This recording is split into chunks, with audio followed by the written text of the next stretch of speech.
रक्त जर दूषित झालं तर काय लक्षणं आपल्या शरीरावरती दिसतात हे आज आपण बघून घेऊया। रक्तधातू किती महत्त्वाचा असतो हा आपण गेल्या वेळेच्या व्हिडिओमध्ये पाहिलेलाच आहे। तो जर व्हिडिओ तुम्ही नसेल बघितला तर जाऊन नक्की बघा, कारण त्याच्यामध्ये जे जे कार्य रक्त करतो ते कार्य रक्त दूषित झाल्यावरती कमी पडतं आणि तशी लक्षणं आपल्या शरीरावरती दिसायला लागतात। तुमचं रक्त शुद्ध आहे की अशुद्ध आहे, रक्तामध्ये विकार आहे की नाही आहे हे जाणून घेण्यासाठी आजचा व्हिडिओ पूर्ण बघा। तर आपण जिभेपासून सुरुवात करूया।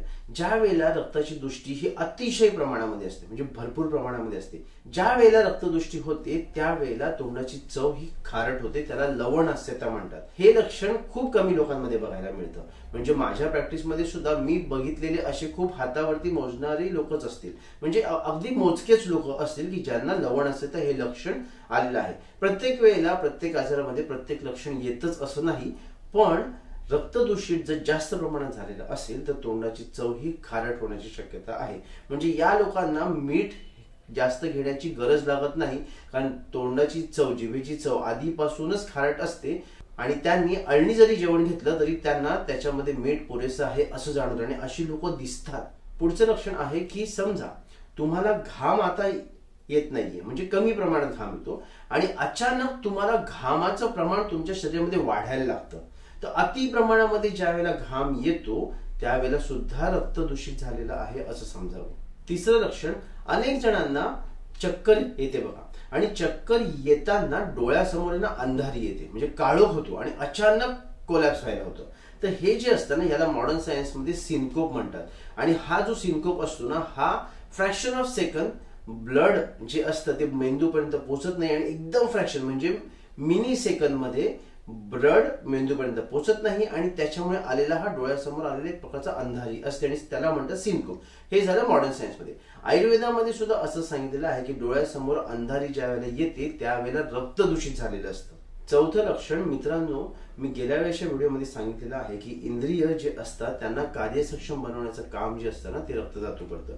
मग ज्या वेळेला हे रक्त दूषित होतं त्यावेळेला हेच इंद्रिय कार्यसक्षम राहत नाही आणि त्यांचं कार्य कमी प्रमाणात व्हायला लागतं आणि ज्या वेळेला या इंद्रियांमार्फत ज्ञान ग्रहण केलं जातं तर ते ज्ञान व्यवस्थित ग्रहण केलं जात नाही, त्याच्यावरती तर्कबुद्धी व्यवस्थित लावता येत नाही आणि त्यावेळेला विवेक क्षमता जी असते ती कमी होते। म्हणजे तुम्ही एखादा विषय शिकायला गेलेला असाल आणि तो शिकताना तुमच्या मनात अनेक वेगवेगळे विचार येत आहेत आणि जे शिकवतायत आणि जे तुम्ही शिकायला गेलेला आहात ते तुम्ही शिकतच नाहीये, किंवा समोरचा माणूस बोलतोय पण तुम्हाला समजतच नाहीये, तर हे सुद्धा जे होतं ना हे अनेक वेळेला रक्त दूषित झाल्या कारणाने होतं। पाचवं लक्षण आहे शरीरामध्ये प्रचंड प्रमाणामध्ये आळस असणं। मित्रांनो, प्रत्येक वेळेला आपल्याला वाटतं की स्थूलता आली कीच आळस असतो, पण तसं नसतं। अनेक जण असे असतात की जे स्थूल नसतात किंवा स्थूल सुद्धा असतात तरी सुद्धा त्यांच्या मनामध्ये आळस भरलेला असतो आणि हा जो आळस असतो ना हा अनेक वेळेला स्त्रियांमध्ये बघायला मिळतो। म्हणजे मी असं म्हणत नाही की स्त्रिया आळशी असतात, स्त्रियांची कामं खूप जास्त प्रमाणामध्ये असतात आणि ही कामं करताना त्यांना स्वतःकडे लक्ष द्यायला जमत नाही आणि स्वतःकडे लक्ष दिलं नाही कारणाने रक्त दूषित होतं आणि मग त्याच्यामुळे कुठेतरी त्यांना आळस येतो आणि मग ते सांगत असतात की सध्या मला काहीच काम करावं असं वाटत नाही, मला कंटाळा येतो, एक साधा ग्लास सुद्धा उचलून ठेवण्याची माझी इच्छा नसते, तर त्यावेळेला सुद्धा रक्त दूषित झालं आहे असं समजावं। सहावं लक्षण त्वचारोग। मित्रांनो, तर त्वचारोग ज्या वेळेला मी इथे बोलतोय ना त्यावेळेला एक गोष्ट लक्षात घ्या की त्वचा हे इंद्रिय म्हणून सुद्धा काम करतं आणि एक अवयव म्हणून सुद्धा काम करतं। तर त्वचेमध्ये बाधिर्यता येणं हे सुद्धा एक रक्त दूषिताचंच लक्षण आहे। त्याचबरोबर त्वचेवरती काही डाग येणं, त्वचेवरती काही विकार होणं, त्वचारोग होणं, कुष्ठ होणं, हे जे विकार आहेत ना हे सुद्धा रक्तधातूमुळे होतात, म्हणजे रक्तधातू दूषित झाल्यामुळे होतात। सातवं लक्षण आहे डोकेदुखी। अनेक जणांना डोकेदुखी असते आणि ही जी डोकेदुखी असते ना ही प्रचंड प्रमाणामध्ये असते आणि ही डोकेदुखी काही केल्याशिवाय कमी होत नाही, त्यावेळेला सुद्धा हे डोकेदुखी सुद्धा रक्तधातू दूषित झाल्या कारणाने होत असते। आठवं लक्षण पोटाशी संबंधित आहे। आता तुम्ही म्हणाल की रक्तधातू आणि पोटाचा काय संबंध? मित्रांनो, रक्त चांगलं राहणं का खराब राहणं हे पोटाशीच निगडीत असतं, कारण जे अन्न तुम्ही खाणार आहात ते व्यवस्थित पचलं तरच त्याच्यापासून चांगलं रक्त बनणार आहे, नाहीतर जर तुम्ही दूषित अन्न खाल्लं तर दूषित आहार रस बनणार आहे, दूषित आहार रसापासून दूषित रसधातू बनणार आहे आणि रसधातूपासून पुढे रक्तधातू सुद्धा तसाच दूषित बनणार आहे.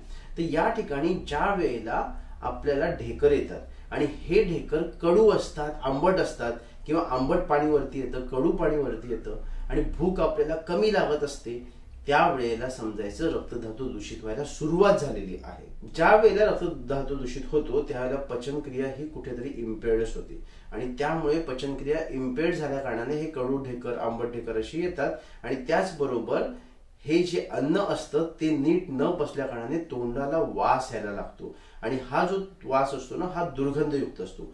आता हा जो वास असतो ना हा रक्तामार्फत येत असतो. आता तुम्ही म्हणाल रक्तामार्फत कसा येतो, तर मित्रांनो ज्या वेळेला रक्त दूषित होतं त्यावेळेला ते फुफ्फुसांमध्ये जातं आणि फुफ्फुसांमध्ये ज्यावेळेला आपण निश्वास करतो त्या मार्फत हा दुर्गंध बाहेर येतो आणि आपल्या श्वासाला, जो नाकातून येतो, तोंडातून येतो, हा जो श्वास असतो ना त्या श्वासाला वास यायला लागतो आणि त्याला दुर्गंध येतो. रक्तधातू संपूर्ण शरीरामध्ये फिरत असतं, त्याला गती असते आणि प्रत्येक ठिकाणी रक्त हे असतंच असतं. ज्या वेळेला हेच रक्त अति प्रमाणामध्ये दूषित होतं त्याला संपूर्ण शरीराला उष्णता भासते, संपूर्ण शरीराचा दाह होत असतो. शरीरामध्ये कुठेही कधी दाह जर झाला ना तर त्याचं नातं कुठेतरी रक्तधातूशी असतं.